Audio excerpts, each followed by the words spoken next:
Welcome to Wild Turkey Science, a podcast made possible by Turkeys for Tomorrow. I'm Dr. Marcus Lashley, Professor of Wildlife Ecology at the University of Florida.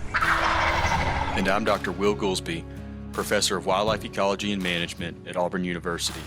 We're both lifelong hunters and devoted scientists who are passionate about hunting, managing, and researching wild turkeys. In this podcast, we'll explore turkey research, speak to the experts in the field, and address the difficult questions related to wild turkey ecology and management. Our goal is to serve as your connection to wild turkey science.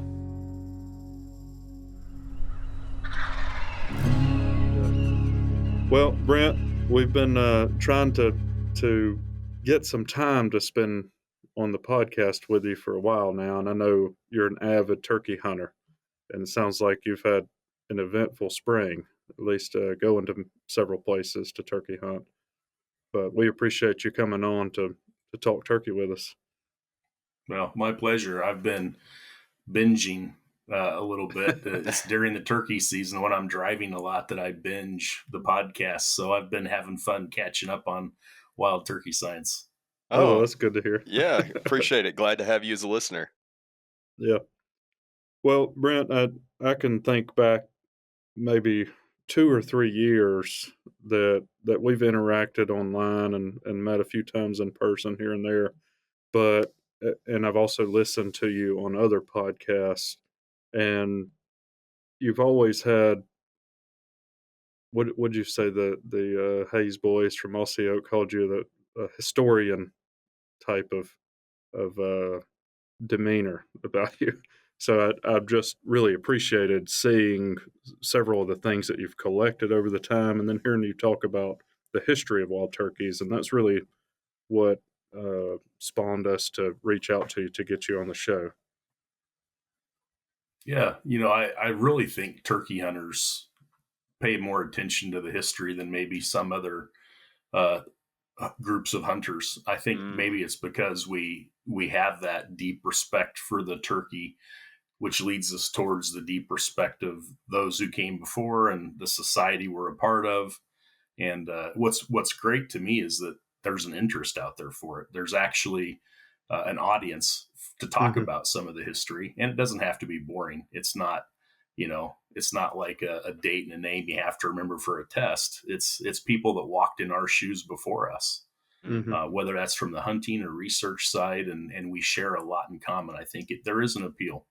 Yeah, I feel like I think you hit on something there that probably resonates with a lot of people, including me, and it's that I feel like there's much more of a culture of storytelling and almost like romance with the pastime when it comes to hunting the wild turkey compared to other species. Absolutely, Will. I think that's why we have such a rich pantheon of literature, and there's no end to what types of literature on turkey you can read about. There's Right. actual good fiction. There's really great, what I call it, memoirs. There is kind of the philosophy like 10th Legion. And of course, even a guy like me who likes to read some of the studies and symposium articles where there's actual work on the ground happening that we're learning or maybe unlearning things. I think it's fun to have kind of a lot to choose from. Yeah.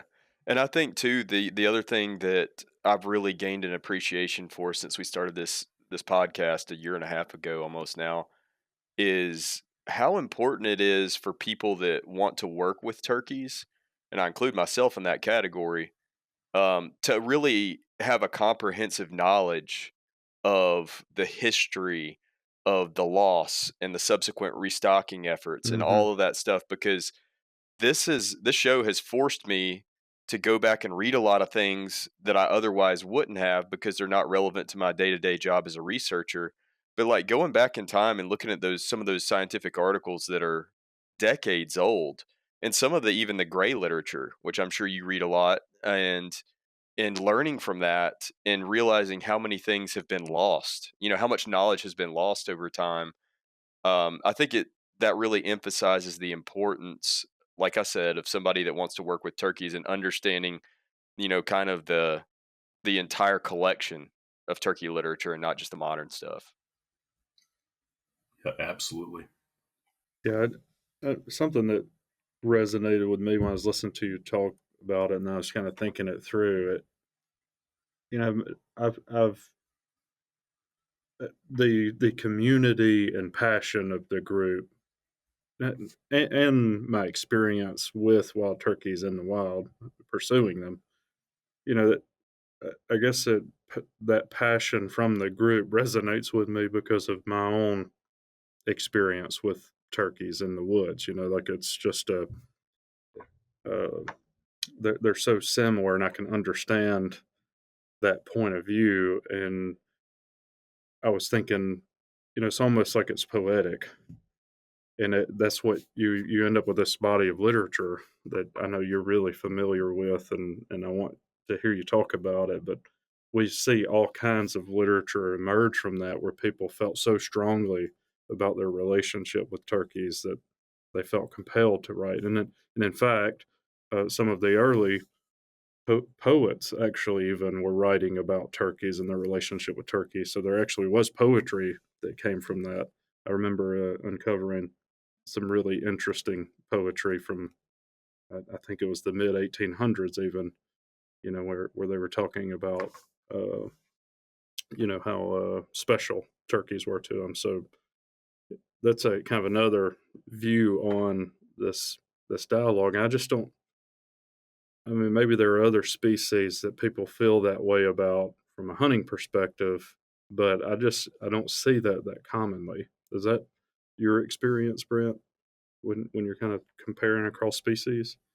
Yeah, it is. And I'm an equal opportunity hunter. I like to hunt everything from small game to big game, Mm-hmm. fin, feathers, fur. I like it all. And Yeah. my day job is food research, and it extends well into my hunting and outdoor gardening and gathering, and because I like to eat what I produce as well. Hmm. And so I've crossed into a lot of the hunting realms, and very uniquely, the wild turkey community seems to have that little deeper thread. And I Hmm. like to say it's more of a lifestyle versus a leisure pursuit. So there's a lot of sports people out there that may classify themselves as a deer hunter, or a bass fisherman or whatever, and they're very passionate about it, but it still becomes an individual pursuit and less of a community because Hmm. of the way the wild turkey gets its hooks in us. Mm-hmm. Somehow, there's my pun for the That's day. perfect. Um, yeah, somehow it becomes a lifestyle.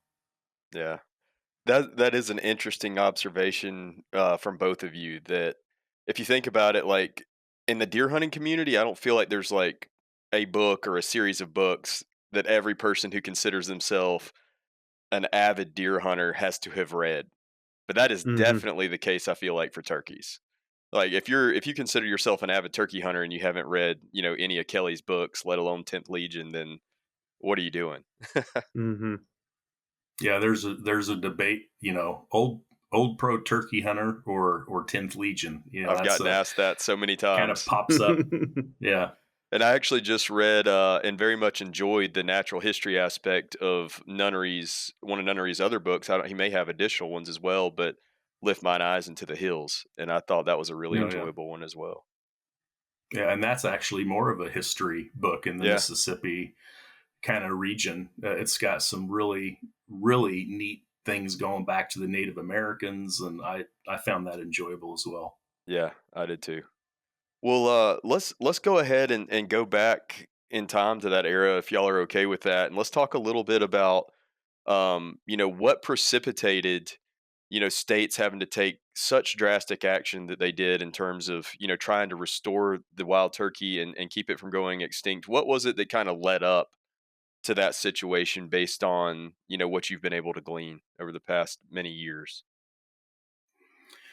Well, I think if you look back at the wild turkey in America, and you see that the hunting of the turkey largely was, I've said it before, was done with the stomach, instead of the heart. Mm-hmm. A lot of the early depredation of flocks was not just habitat; it was also hunting. Of course, hunting is still the number one cause of death of gobblers, if I'm not mistaken.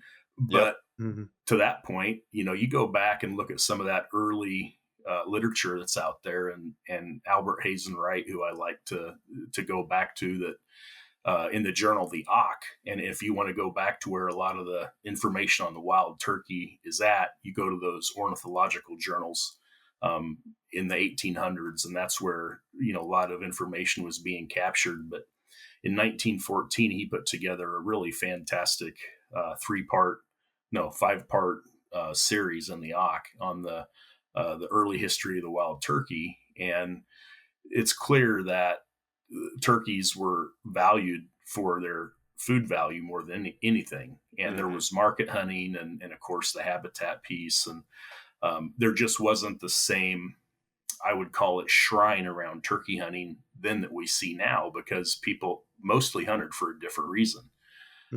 Having said that, there are still those few that really got it. They were very passionate about it. And that was the group that kind of, kept that spark alive during those really dark years up through the 1920s and 30s. But it really wasn't until I think it was noticed that the turkey was being threatened that people really started to care. So I would go back and say in the mid 1800s, you had early to mid 1800s, you had naturalists who were the wild turkey experts. So, Bartram was 1700s. And then you had Bonaparte, who was the nephew of Napoleon Bonaparte, Lucien Bonaparte, and Audubon, who were kind of working together, John James Audubon. They really were kind of the ones that, in my opinion, kind of rekindled the flame for the wild turkey and Wilson with his book. But all these brought the wild turkey back into people's homes where they may not have interacted with a turkey, and they saw the grandeur of the American wild turkey. And in Audubon's book that he did, I think it's significant that the very first color photo plate, or that he did, was the wild turkey gobbler. That's the first plate in the book. I didn't know and that. If I'm not mistaken, I went back and I was trying to count the number of pages. Of the 435 species he covered, the most content he wrote about any bird was the wild turkey. I mean, he was taken with it. Now we can talk about the myths and I wouldn't call them urban legends, but Audubon created some rural legends with some of what he wrote too, which is interesting. But that's, to me, what kind of got people fired back up. So that was the first piece of it. And I went back and read Audubon and a number of other authors from that time period, including Bartram and a couple others. And you can correct me if I'm wrong, but I think it was Audubon that was describing laying in the woods under leaves and watching turkeys during their nesting activities. Do you remember a passage related to that? I do. Yeah. To me, when I read that, I was like, I would have really liked this guy. The dedication. Yeah, like he was so passionate about what he was doing. It, just kind of bled through in the writing to me. Yeah, his personal seal became a wild turkey gobbler. That was the Audubon personal seal, and he had a lifelong love of turkeys. I've always wished I knew exactly where he painted the turkeys he did. Likely Louisiana, not for sure. There's not great records on that, but he spent a lot of time there observing them, for sure. Yeah, it's really, really interesting. So I guess in the time that Audubon was writing about them, that was, you said, the early 1800s, mid 1800s? 1820s and 30s. So were they already seeing symptoms of problems with populations at that time?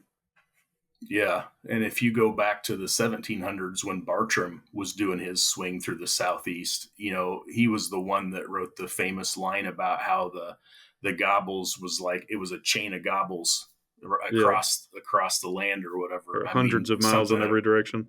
Yeah, turkey hunters dream about it. And Hmm. then Audubon, as he's writing in the 1820s, talks about there being still vast flocks in places. But then later in his writings, you start to get 1830s and 40s.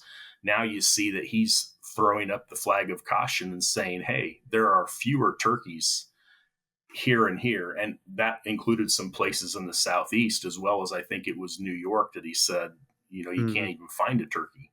And Hmm. so he was starting to, um, you know, throw that idea out there. The turkey you know, wasn't eternal. There was some serious problems starting to happen. Hmm.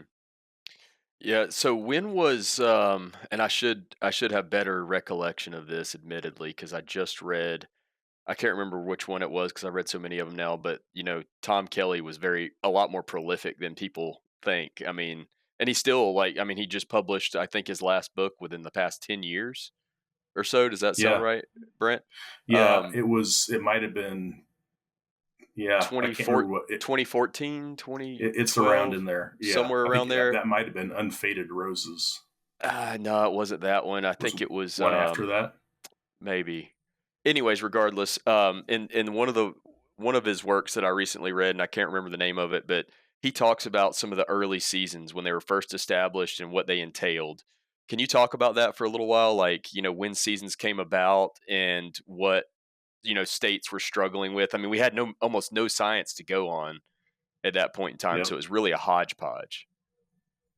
Yeah, I wrote an article in Gamekeepers a couple years ago that I need to go back to that and refresh it because I'm always collecting more data. But it was way back, like in the I want to say it was the still in the 1700s when New York made a basically a law because they were trying to protect turkeys.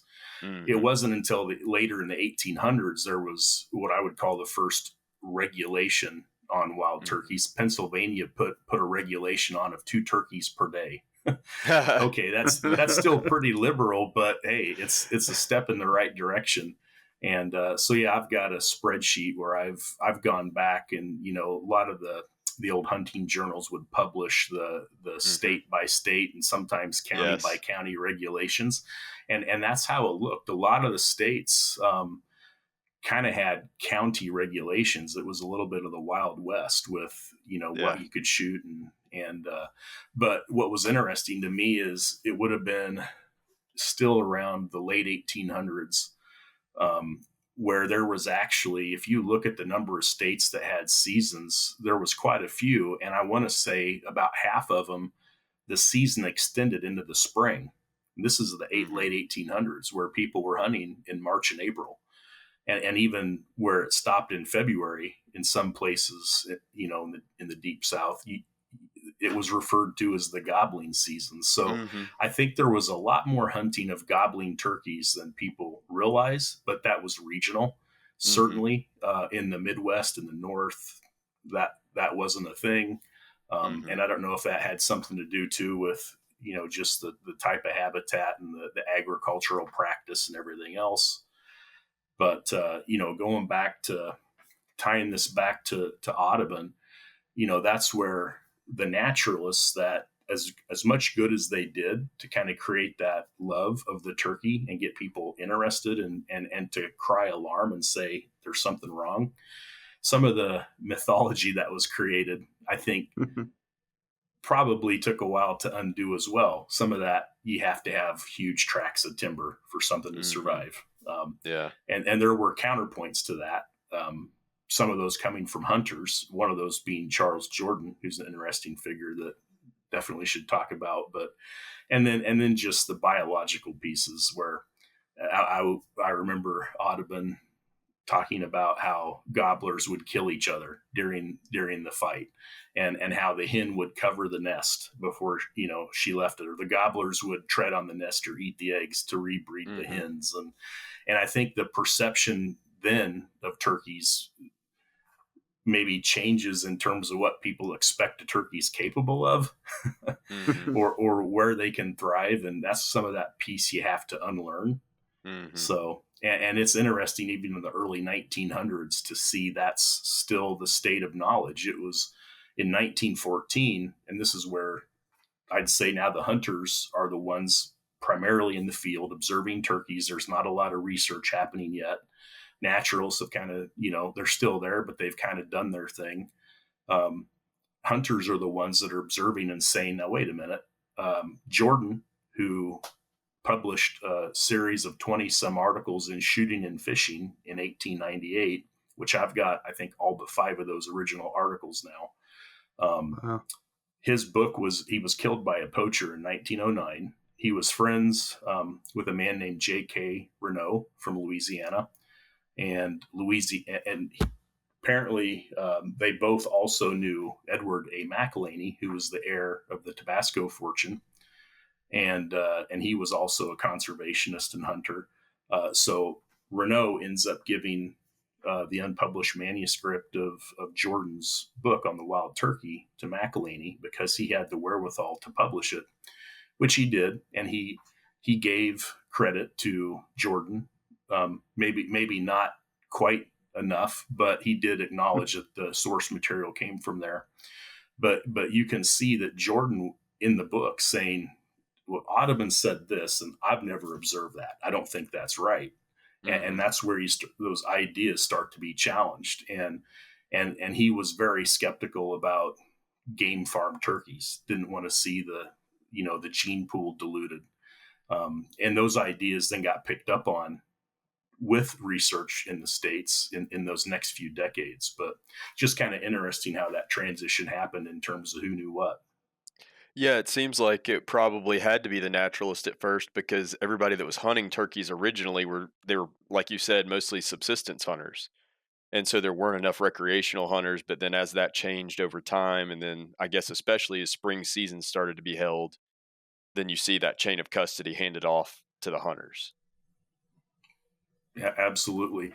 And I don't want to make it sound like there was no research or work happening. There was work that was happening. And one of the things I love to do is spend my leisure time trying to track down those old articles in the ornithological journals. And sometimes I get really lucky and I'll find a reprint of the article as kind of a standalone publication. And those are really kind of neat from a collector's point of view. But if you go back to 1914, one of the things I thought was interesting is the Chicago Field Museum at the time had a publication that came out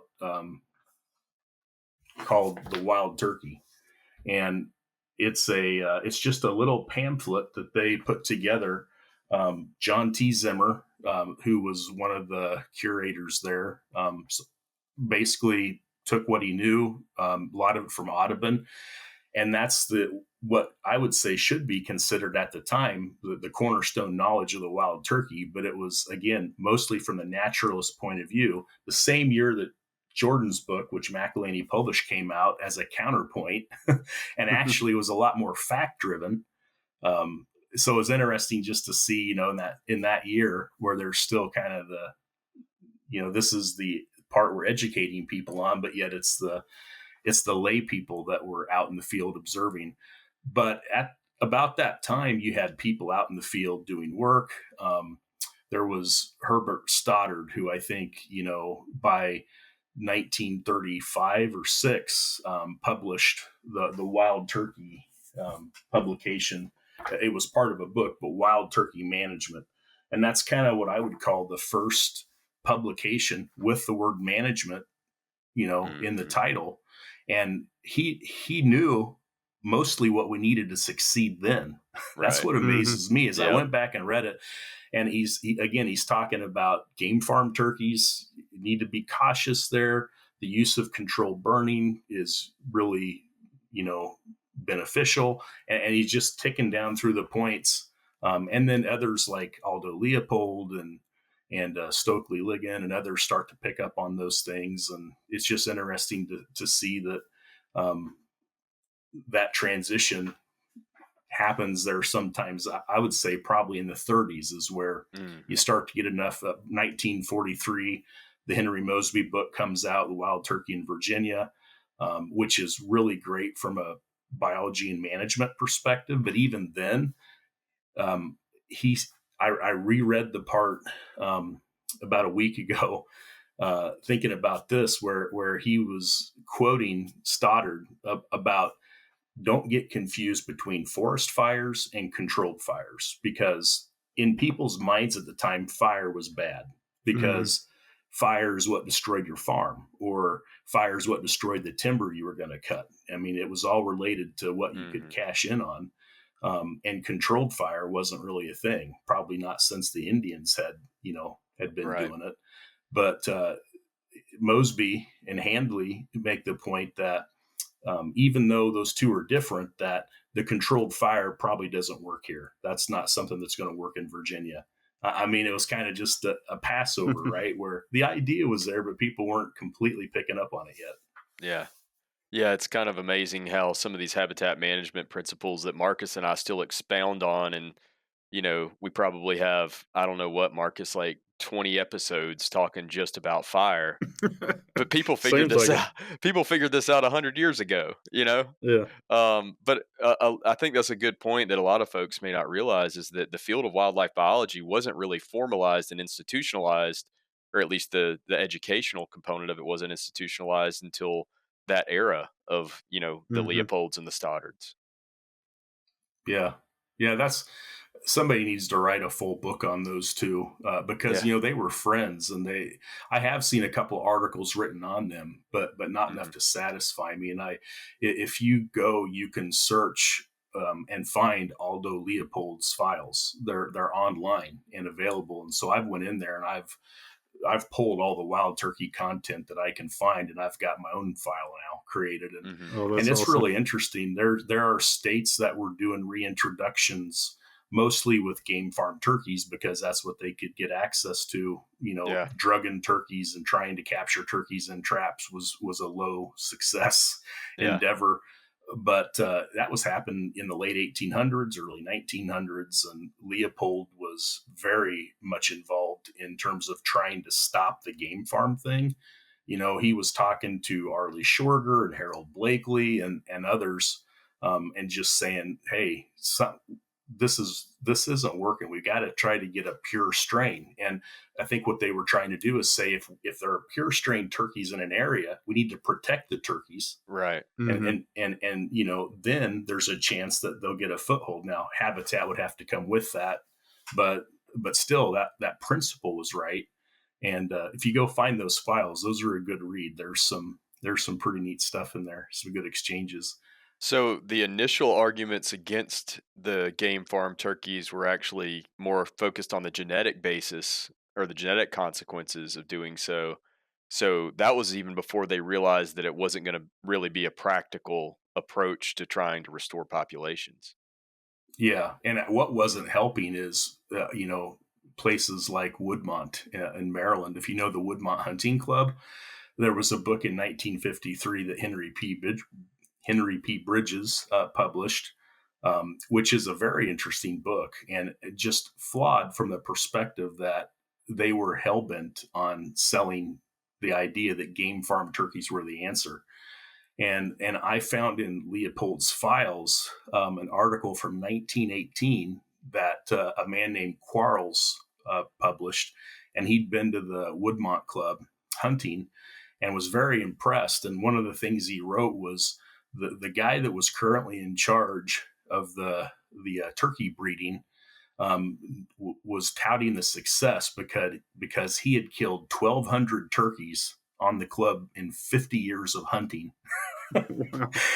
And I sat there, wow. So that's I'm sitting here trying to figure it out, but I'm not going to do that math on the air. That's a lot of turkeys. And that's one guy, right? I mean, it just, it kind of baffles you. And it's funny in the Mosby book. So that's back to 43. There's a little aside there, and he even calls it humorous. He said there was a humorous suggestion from it would have been Samuel Boyer, who'd done some wild turkey survey work, that he said he was suggesting that if they really wanted a way to determine whether they had pure strain turkeys or hybrids, that you just would turn out a troop of Boy Scouts, and if the Boy Scouts could capture the turkeys, they were tame. And again, tongue in cheek, because it was just about right. Yeah. That's a lot of what was happening. Yeah. Yeah, that's interesting. Well, Brent, I know we're kind of bouncing around in the timeline a lot, but you said a few things that I wanted to revisit when we're talking about what happened to turkeys. Yeah, and one of them you're talking about the bag limit, and the other the time of the year people were hunting. So, like in the 1800s and early 1900s, people were primarily hunting. Once some of those regulations were in place, they were hunting fall and winter flock. I presume, based on what you were saying. Yeah, that would have been the vast majority of it. And again, Yeah. it kind of makes sense in terms of if you look at a largely agrarian, community that would have been hunting them spring and fall. And still, I've got a lot of farmer friends that would love to be out hunting, but Mm-hmm. it's time to plant or time to harvest. Yeah. And so it kind of made sense that did fall hunting for turkeys develop because, is it the chicken or the egg, is my thought. Did it Yeah. develop because that's what people wanted to do, or is it because Right. that's what made That's when sense they at the could. time? Yeah. And it's when they could. And plus, in most of the country, if you had a smokehouse or a larder, it's a lot easier to keep a few turkeys and a few deer through the winter months than it is if you're Mm-hmm. harvesting all that in the spring and have to eat it in Sure. 2 weeks. Yeah, So, absolutely. and also they were just shooting males and females, which is one of the problems right there. The female harvest was a big part of the harvest.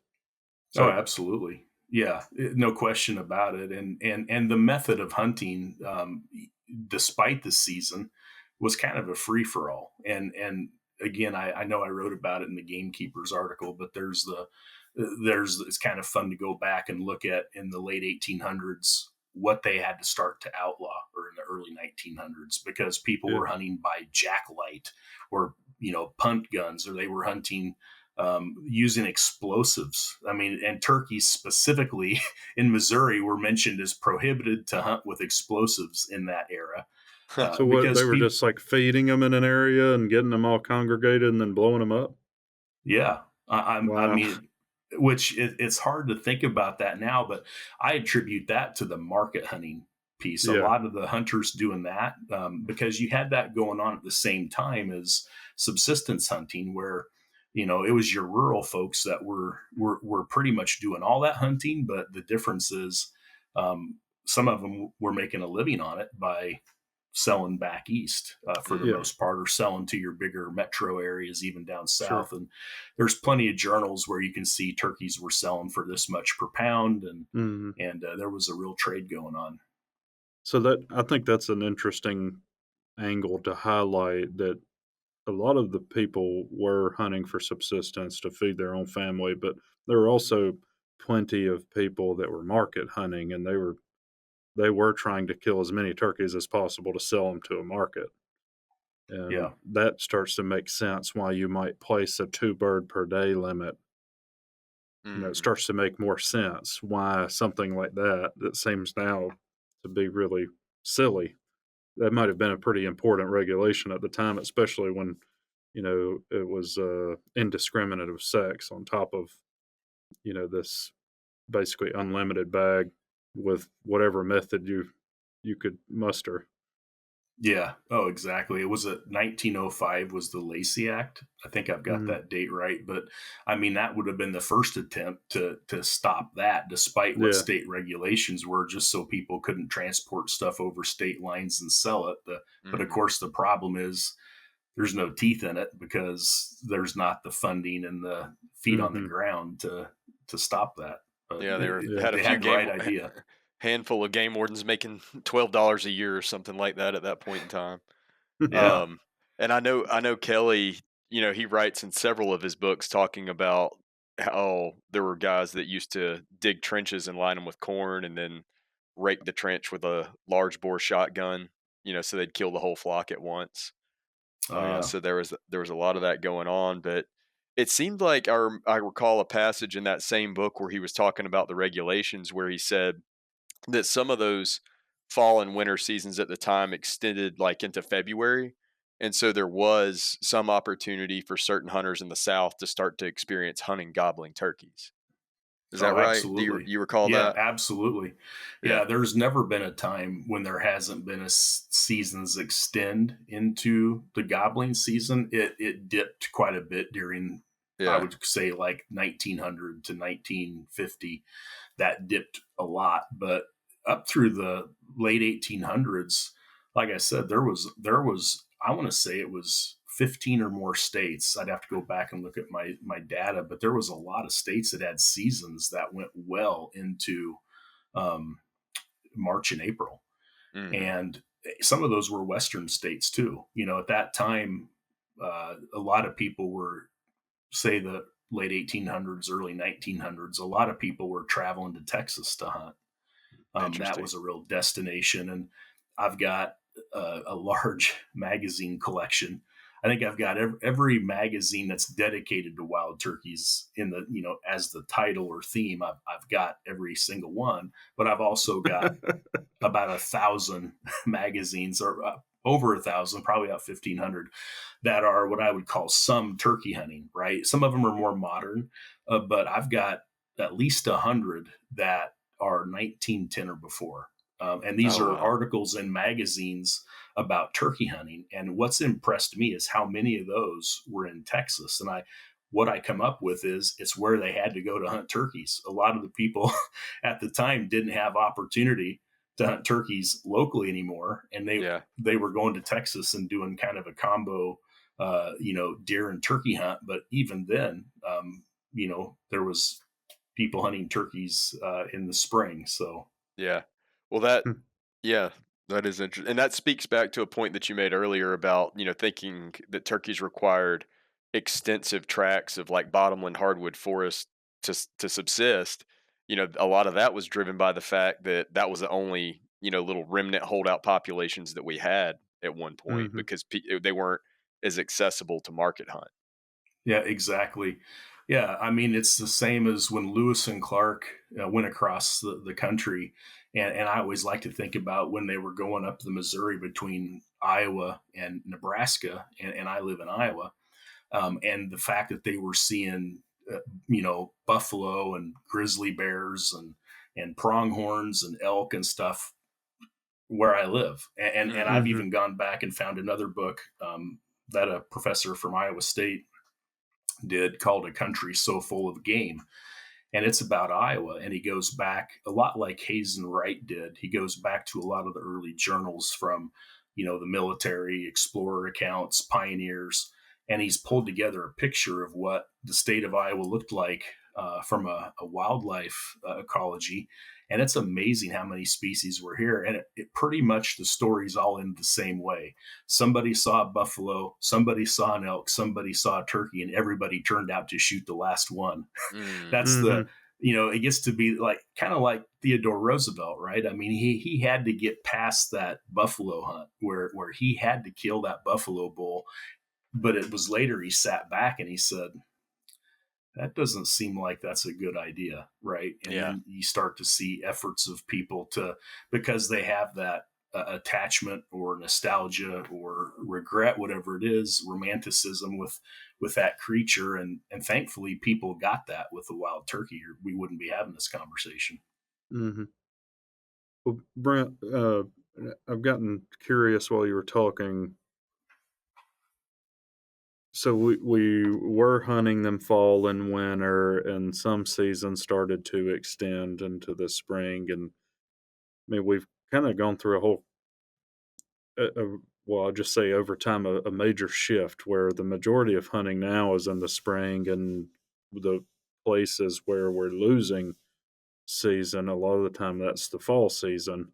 That's the first thing to go. So, could you kind of talk us through that timeline? And maybe are there key events or things that happened that have led to that transition away from the fall winter hunting to the spring hunting?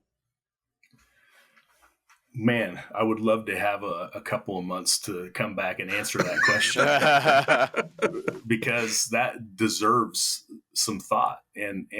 But I'll tell you what I think, and this is extremely just Well, an opinion. I'll Is stop you real quick. We'll hear your Yeah, opinion now, and then we'll give you a few months. And if you want to come back on, happy to have you absolutely. again. Yeah. Well, thank you. Yeah. Well, So, I think it's a lot of why we turkey hunt.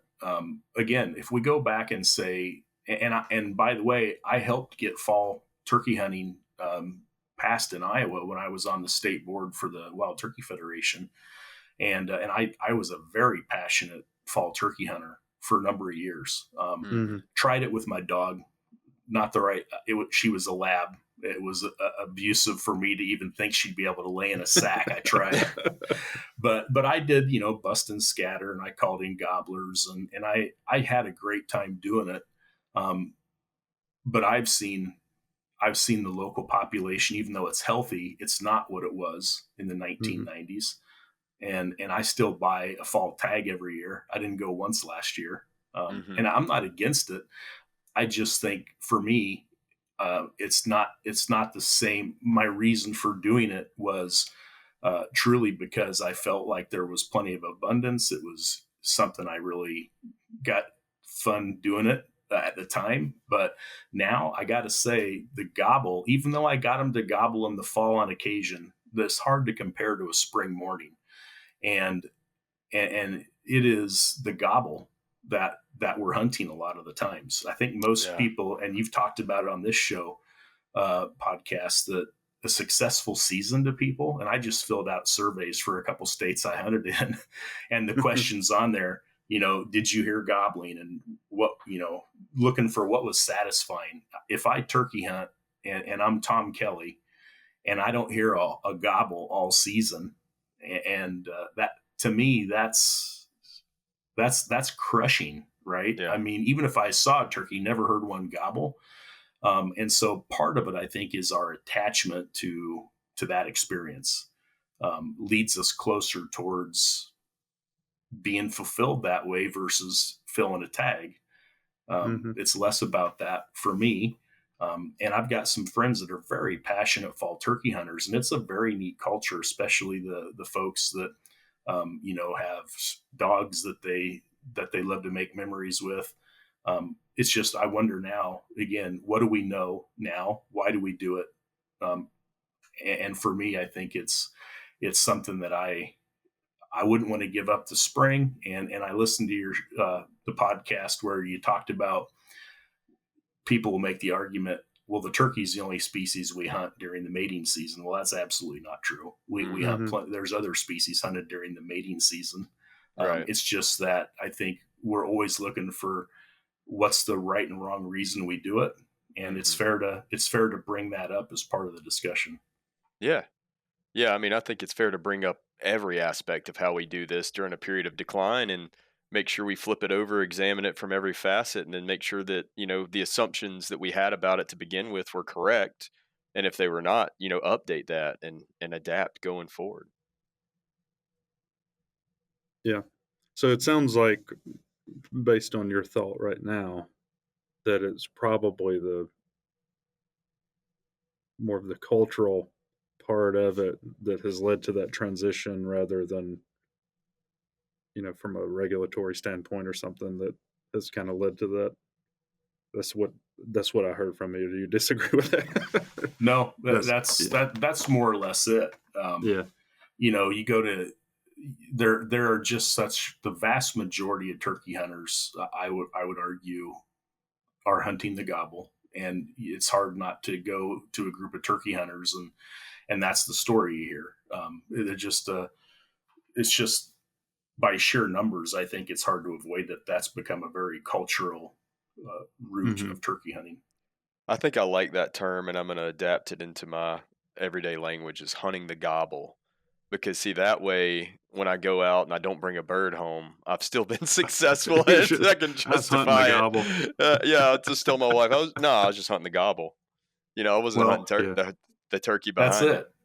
it. Yeah, I don't know if you know, but my hashtag on social media is gobble getter, and I've Yeah. had it misquoted 90% of the time as gobbler getter, and I say no, it's not, it's gobble getter. I I like to think get I the gobble. probably said gobbler getter. Sorry if I have. No, Yeah, I like that a lot. I was also thinking through, um, with the fall seasons, fall and winter seasons, because it's often a large portion of the harvest is hens, and we just this past week, uh, Brent, I'm not sure if you've had time to listen to it, but we had the folks from South Dakota on, and they were talking about hen harvest, and they also were talking about how important adult hen survival was to the trajectory of populations. So I guess some of the transition for me away from that fall season would be more about protecting the hen, and Hmm. you know yeah, uh, thinking through also. I can't remember the exact numbers, but Lovett Williams had a paper in maybe the late 70s where he was looking at hunter harvest. And I think the title of the paper says something along the lines of reproduction and success in a heavily hunted population. And I did not realize until I got down into the methods that he was talking about fall harvest. It was a heavy hunted population, and fall harvest was really high. And it was the hen harvest, even in that study, was the majority of them that he tagged. So when I was looking at that, I was like, oh, no wonder it had a big effect on the population. They were, almost all the hens he tagged in the study got killed by a hunter legally. So I just wow, found that really interesting, thinking through that, because I immediately associate hunting with spring, but a lot of these problems early on with populations, and a lot of the early work, they were probably talking about fall and winter harvest, and a substantial portion of that was probably hen. yeah. Well, that makes sense. Yeah, yeah. I'll say from doing hunting in the fall, it would get frustrating at times for me because I could just about always find a flock of hens in young of the year. That Mm-hmm. was never the problem. It does take diligence and it takes persistence to get onto a gobbler flock. Yeah. That's a different hunt, and which is what makes it fun. And Mm-hmm. I again, as I read what I read, listen to what I listen to, another thought that's crossed my mind is just the realization of, if I shoot that hen, is that the super hen? Is that the one that Mm-hmm. has it, where Hmm. she's going to be the successful nester? I'm not just shooting a hen; I might be shooting the hen, and Hmm. that part stuck with me a little bit too, just in terms of, hey, I would love to make sure that there's going to be a sustainable flock. I used to take a lot of people hunting, and I would take them to some of the farms I hunt, and I even saw that was detrimental to the population. And now when I take people, I tell them find a place to go, or if you need help finding a place on public, I'll help and I'll take you, and that'll be your place where we'll scout it together, we'll hunt it together, and take the pressure off some of the same areas where um, again, going back to even Jordan over 100 years ago, he's saying, try to leave a mature gobbler. I mean, whether that was right or wrong, the thought was there in terms Mm-hmm. of you need to leave some for seed. Yeah, Right. sure. Huh. Yeah. So let's take us through, the start of the restocking effort in earnest now. So, we've got the cannon net, and that kind of helps move us away from the game farms, right? Yeah, yeah. if I'm not mistaken, the cannon net was originally used on some waterfowl, and it might even have been in That's right. Europe. And then it was Yeah. Herman Duff Holbrook that used it the first time successfully for turkeys. Is that correct? I'm not sure if he was the first one to use it for turkeys. Not sure who that Yeah. was. Yeah, I'm Yeah. not either. And it all depends upon who wrote the article that Yeah, that you sure. have to trust that, right? But Yeah. but what I like is the fact that got picked up on. It seems like after Duff Holbrook did that netting, people grasped, wow, that works. Mm-hmm. And I like to go back to that 1959 Wild Turkey Symposium as kind of the point at which you had all the right people in the room. So, you had, you had Mosby was there. Um, I think Lovett Williams was even there, but he was a very young man. So you had that whole span of, everybody there. Bailey was there. Um, all the folks that had been trying to do this at some level, but mostly at a state level, Mm-hmm. now got together and were able to have the conversation. And you probably heard me say it before, but anybody that doesn't have a copy of the original 1959 Wild Turkey Proceedings, it's worth your time to get it and read it, because to our great benefit, it's the actual dialogue that occurred. I Mm-hmm. wish they still did that. I mean, I wish you Mm-hmm. all, things like this, or as we're talking about, the science, it's neat to see the internal debate that's happening between the experts. And that's what you see in the 1959 symposium, where the big idea of the time was game farm turkeys or wild trap turkeys. Yeah, and they And transcribed a lot of that meeting, right? Isn't Mm-hmm. that what you're saying? they did. Yeah, Yeah. Yeah, absolutely. I went I back mean, and it's looked word at for it. word. Yeah. I went back and looked at it after hearing you say that. I went back, so I have it now, and I Yeah. went back and looked at it because of that. It's pretty cool how it That's puts great. you right back in that room, Yeah. It Well, does. 70 years ago. Brent, one thing, we're not transcribing it in the same way, but that was one of the ideas behind this podcast, is that we could bring scientists together, and sometimes we agree and sometimes we don't, and we can have a nice dialogue, and people can hear the different points of view. And we've had various people on talking about their point of view on various topics as a result of that. Well, I think you've hit your stride. I mean, I was telling you earlier, I've been binging. I did the same thing last turkey season. As I'm driving state to state, that's what I do, is I listen to podcasts. And I mean, I remember after the first few episodes you did, I thought, this is a great idea, but it still seems really technical. that, Despite the folks you had on, that was my fault. I'm just over the past year. I don't even know how to spell You're technical. all. I'm not the smart kid in the room right now, right? I realize that. I'm sitting here talking to two people who understand it to a whole different level, but yet we're able to have a conversation about it that not only I can enjoy, but others can as well. And that is exactly what we ought to be doing. That's turkey hunters do crave it. They want to know.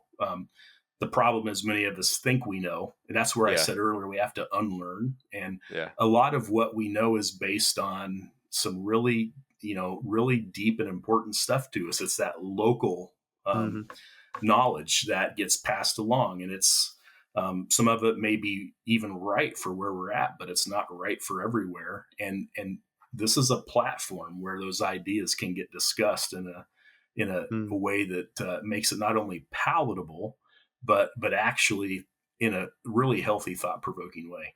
Mm-hmm. Yeah. Well, we're trying. So we get a few complaints that we're overly technical still, and we still get a few that we need to be more technical. Actually, a handful of those. So to me, that sends a message that we're probably striking a balance. Hopefully. Yeah. For sure. I would say we get more feedback that we're somewhere in the middle. Yeah. So that's good. Well, Brent, I think it's been phenomenal discussion for lots of things, but something's kind of been sticking with me that's that I wanted to ask you about. That's it's related, and you'll understand why, but it's not really about the biology of turkeys. I was more curious.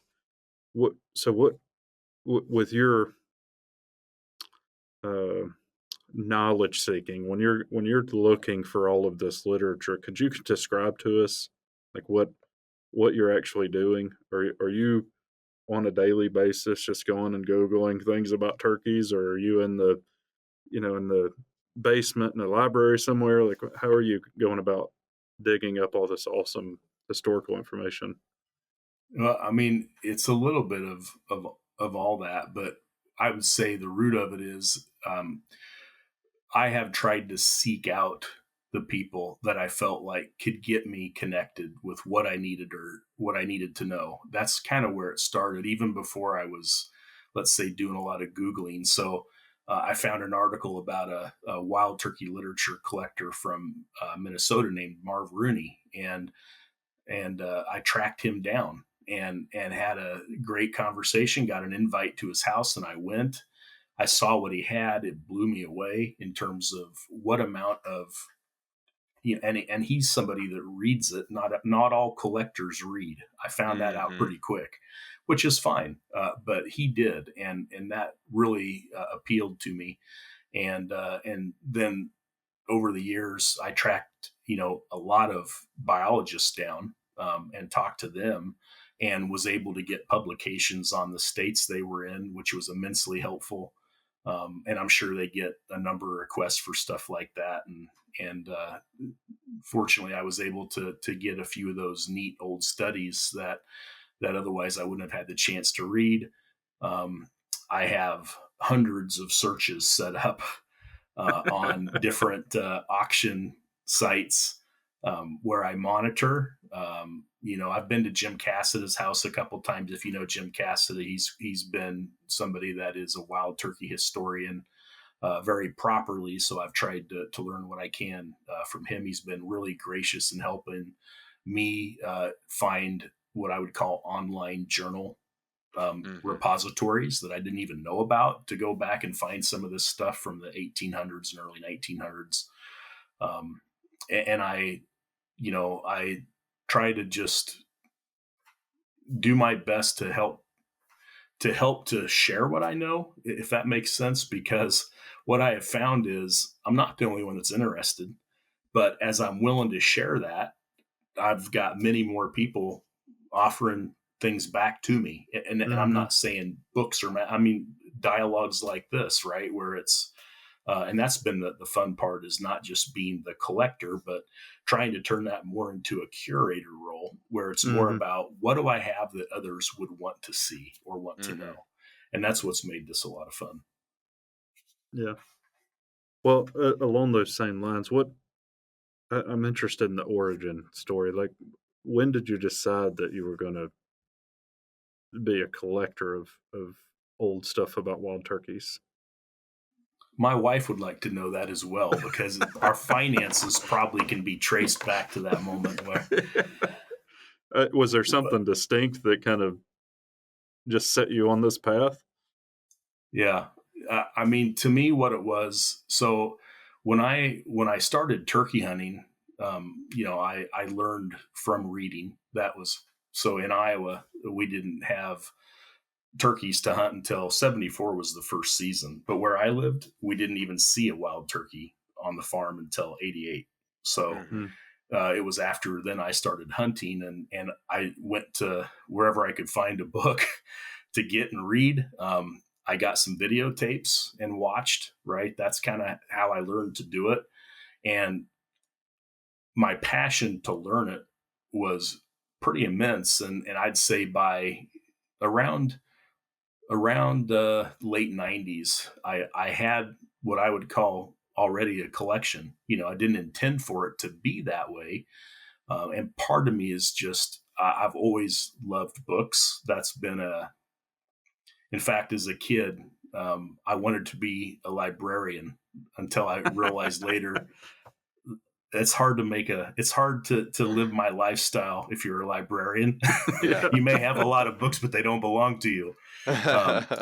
And so anyway, that's when I said, I've got like the basis of a collection. And then it was in the early 2000s that I really started going out and meeting people. But it wasn't so much a singular event as kind of just the Hmm. realization that, wow, this is kind of neat. I'm getting a collection put together, and it was when I found the other collectors that I started to seek that it really took, and I went from, you know, literature to books and audio, video, and just collect about everything now. Yeah, that's really cool. So, is there anything that you have found that was that just sticks in your mind as like a key moment where you found a piece of literature or maybe an item related to turkey hunting or something that just like really blew you away? Yes, and for those on the video, you might be able to see it, but there's a well-known call maker named Ralph Permar from Pennsylvania that makes mouth yelper, or makes suction yelpers, and over my shoulder I've got a rack full of his stuff that has Hmm. been field proven, and his wife is from near me, so in fact, he's coming tomorrow. They're back, but he was over at my house visiting one day, and he was looking for a copy of the original 1914 McElhaney Jordan book, The Wild Turkey and Its Hunting.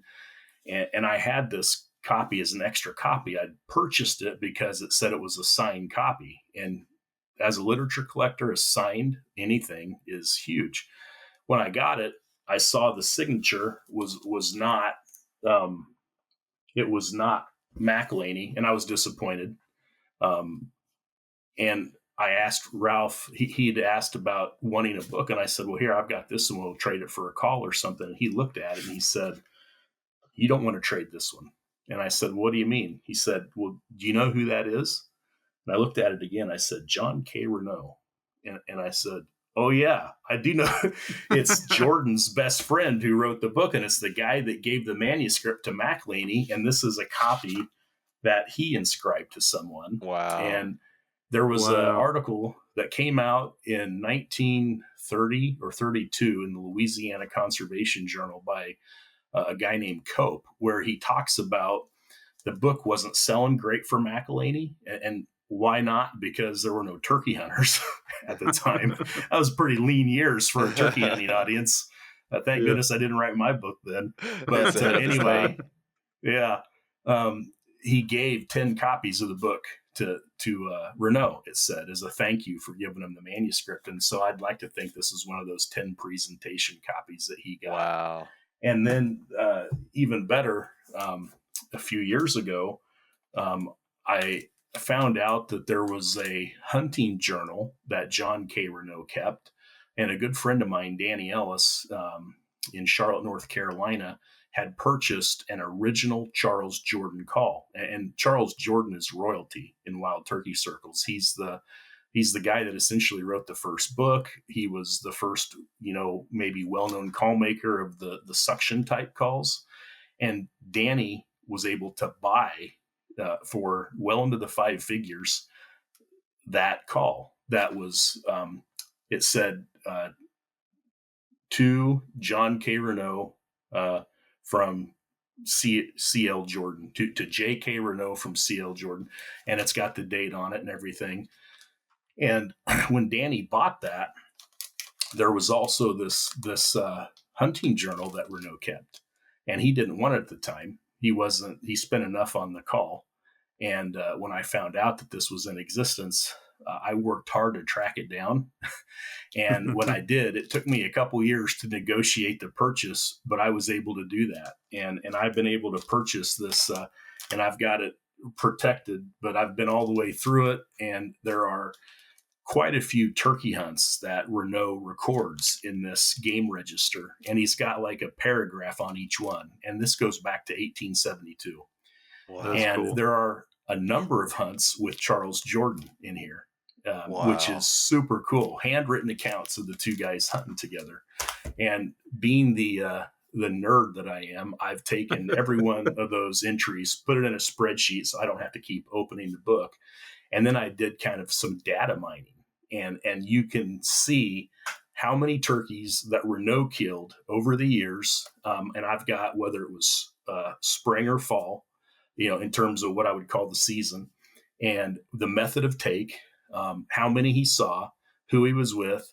And it's very clear that most of the gobblers he killed in the spring were with Jordan, and his success rate when he was with Jordan was over twice what he was when he was alone. When he was hunting with the master, let's say, he even missed less because he tended to miss quite a bit, and he missed less with Jordan. You could see almost the shame in his words, when that would happen. But as a literature collector and somebody that loves the history, those pieces are ones that felt like they connected me back to the roots of this, which was pretty special. Yeah, that's really cool. Yeah, me and Marcus kind of have that relationship. When he shows up, my success goes down, though. I'll keep that I don't in know mind. if that's true.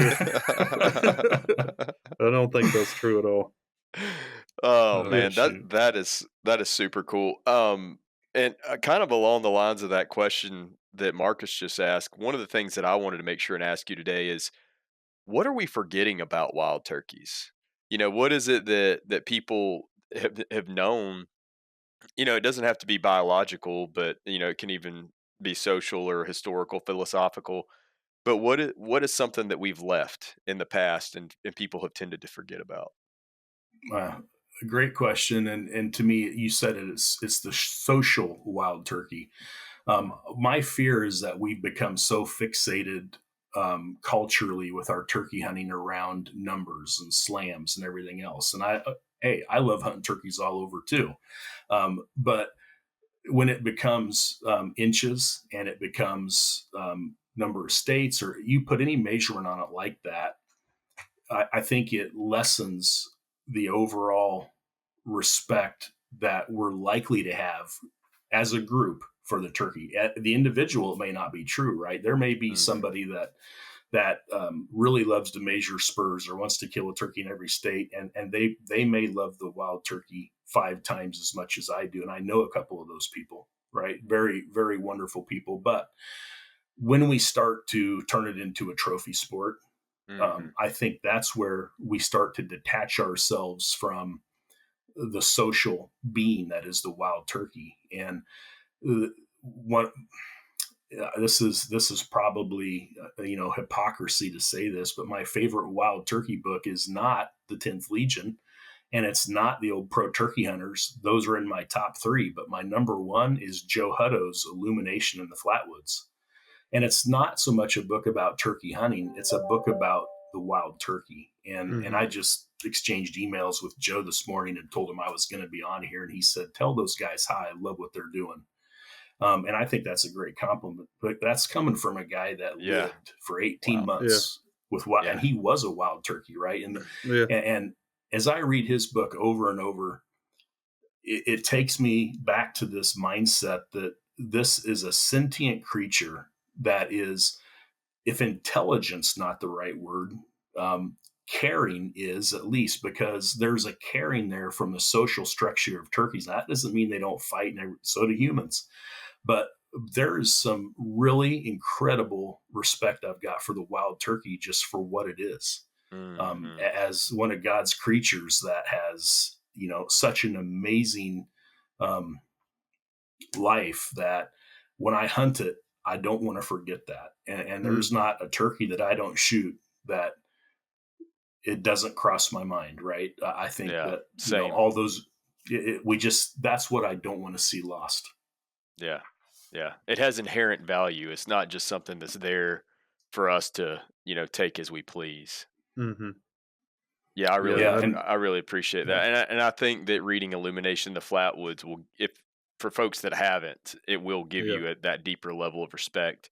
Not only of their consciousness, almost, I think is kind of what you were speaking to, their self awareness or their awareness of conspecifics and things like that, but then also just all the things that they go through and what they can learn and how they have that memory of the things in their environment. I mean, it just gave me a much more deeper appreciation for the bird. Mhm. I agree. Yeah, really phenomenal book, and wholeheartedly agree with why I got into this, and trying to keep that special relationship, as opposed to moving to whatever it is that it seems we're moving to, where we're counting, you know, how many and how big and where. Yeah. And I think as a testament to that, if folks, that are out there listening right now, if you look at the deer hunting world and you see, this the significant emphasis by, some groups on just inches of antler and so on and so forth, and you don't like that with turkeys, like that's one of the things, I would say that we should try to avoid making it into a quantitative endeavor, right? For lack of a better term, to kind of encapsulate everything you were talking about, Brent. It's like how many we've killed, what the stats of an individual bird was, or where we've killed them, and all those things. And I would encourage folks to think about, well, if you don't like some of that extreme side of the spectrum in regards to that perspective with deer hunting, then maybe that should tell you something about how we should be thinking about turkey hunting going Hmm. forward.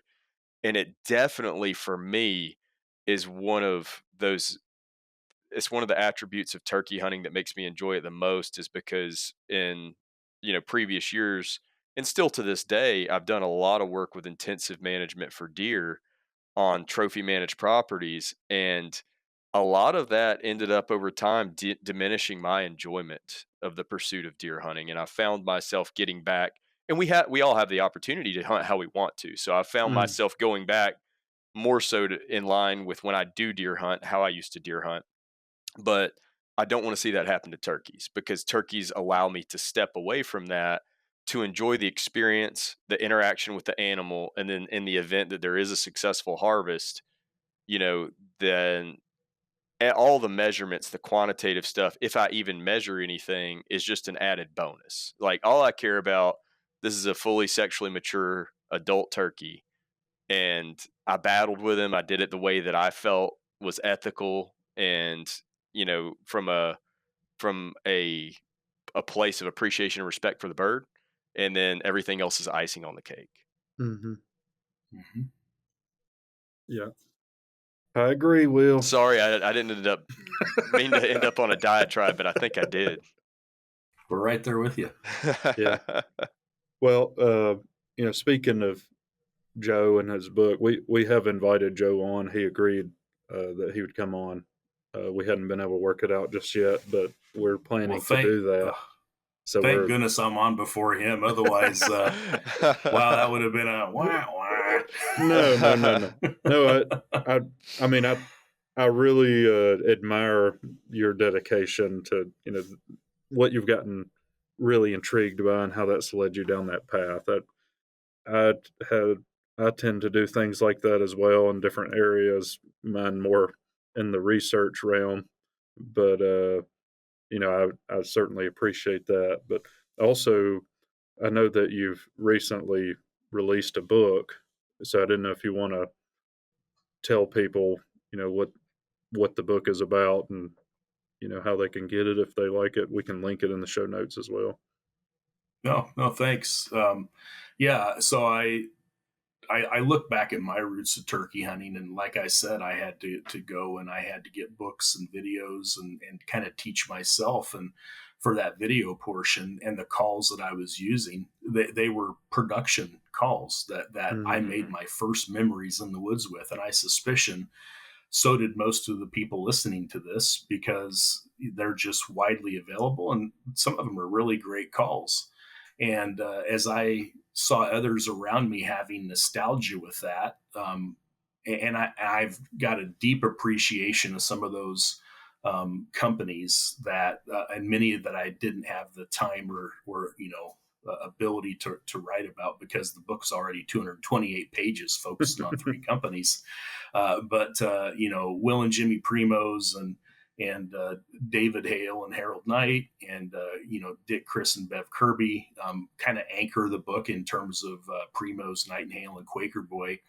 And in my introduction and preface, I talk a little bit about my journey with the wild turkey, the wild turkey's journey, and how these companies played to my favor, as well as millions of others.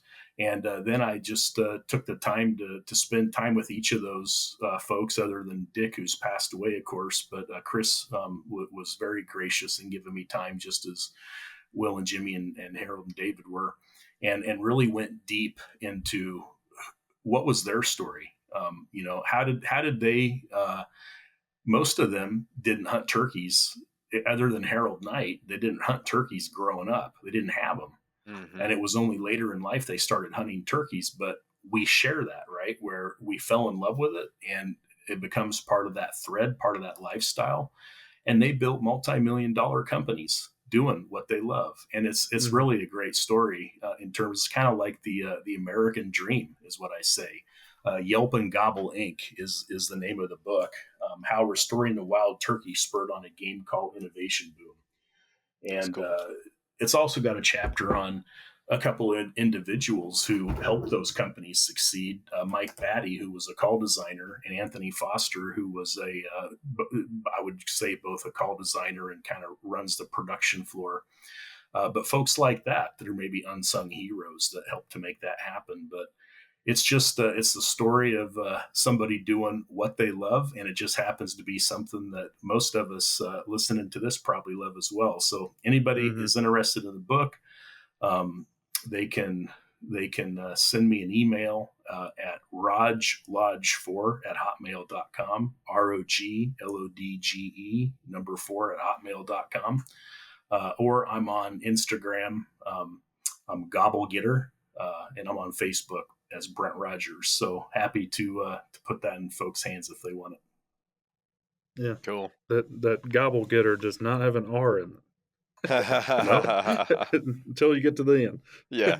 Yep. Well, I mean, thanks for what you do, Brent. I think this is really important just because, for various reasons that we've talked about, there are aspects surrounding the social side of turkey hunting and that whole fabric, and then also aspects of what we understand about the biology and the life history of the species that need to be preserved or they'll be forgotten. And unfortunately, I feel like, we're in a kind of a time now where we had some of those early turkey researchers and scientists that you talked about, and then we kind of had that next generation, and now it seems like we're going a generation beyond that. So that previous generation's knowledge, I think, stands to be lost if it's not well documented and collected somewhere, and especially if there's folks out there like you that are kind of synthesizing some of that information for us, that don't have the time or the inclination to go through thousands of volumes, to try to pull it all together. So that's really important, and we appreciate that. Well, thanks. I think we're all through our different mediums, we're all trying to help, make it better for the next generation. That's kind of what we're all hopefully doing is, pass along something better than you found. And part of that is talking about it, getting to the facts, and sharing what you know. I think that's the business we're in. Yeah, really cool. Well, Brent, is there anything that we missed or that we should have asked you? No. However, since you're going to have Joe on, be sure to ask him about his recent revelation with snakes and eggs. He sent me an email, and it's pretty amazing what he's witnessing with some wood duck eggs and the number of snakes that they're attracting. It's almost like biblical proportion of what is going on here. So that'll create some good discussion between you all. Oh, I'm sure that won't get anyone fired up. Yeah. They're going to get fired up just because you mentioned it. Yeah. That's right. Already. Yeah, you're right. Yep. Okay. Well, it's been a real pleasure having you on here. Really enjoyed talking to you and hearing the history, and we'd love to have you back on. We can revisit the question I posed that you wanted a few months for. But yeah, it's really great content, and appreciate you taking the time to do this. Yeah, and I will add in that that Brent, had an appearance or I don't know if you call it an appearance, I don't know what the technical term for that is, but you played a role in a recent film that was put out by Mossy Oak, The Colonel and the Fox, and you go a lot into the history of the wild turkey in that film as well. If folks haven't had a chance to check that out yet, get some more Brent content there. Yeah. Yeah, it was a humbling project to be a part of. And thank you both again for doing what you do. It's been my pleasure to be here. Yep, glad to do it. Thanks everybody out there for listening. We really appreciate all the support. And if you haven't had a chance, please rate the podcast, share it with your friends and family. Anything we can do to grow it, hopefully will be better for the wild turkey. Wild Turkey Science is part of the Natural Resources University podcast network and is made possible by Turkeys for Tomorrow, a grassroots organization dedicated to the wild turkey. To learn more about TFT, check out turkeysfortomorrow.org.